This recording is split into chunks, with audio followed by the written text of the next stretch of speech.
Protocol number 4। एक, हर Republic कई दौर से गुजरता है।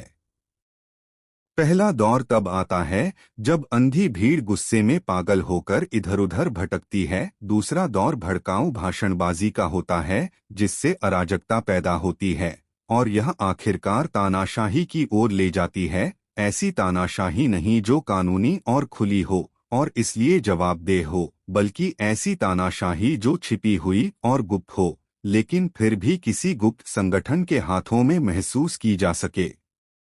यह संगठन और भी बेईमानी से काम करता है, क्योंकि यह पर्दे के पीछे कई तरह के एजेंटों की आड़ में काम करता है।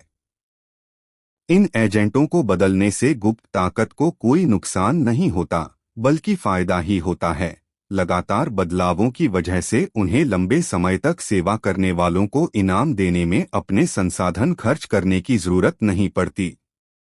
2, कौन और क्या किसी अदृश्य ताकत को उखाड़ फेंकने की स्थिति में है? और हमारी ताकत ठीक ऐसी ही है।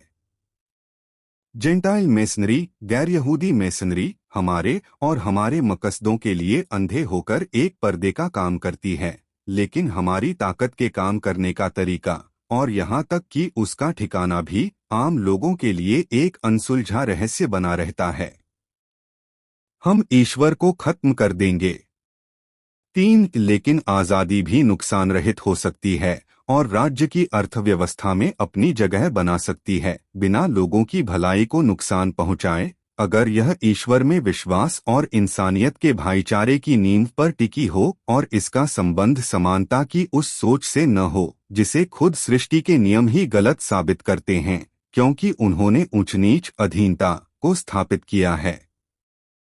ऐसे विश्वास के साथ लोगों पर धार्मिक समुदायों पैरिश की देखरेख में शासन किया जा सकता है और वे अपने आध्यात्मिक गुरु के मार्गदर्शन में खुशी खुशी और विनम्रता से चल सकते हैं और धरती पर ईश्वर की इच्छा को मान सकते हैं। यही कारण है कि हमारे लिए यह बहुत जरूरी है कि हम हर तरह के विश्वास को कमजोर करें। गोयम गैर यहूदियों के दिमाग से ईश्वर और आत्मा के सिद्धांत को पूरी तरह निकाल दें और उसकी जगह गणितीय हिसाब किताब और भौतिक जरूरतों को ले आएं।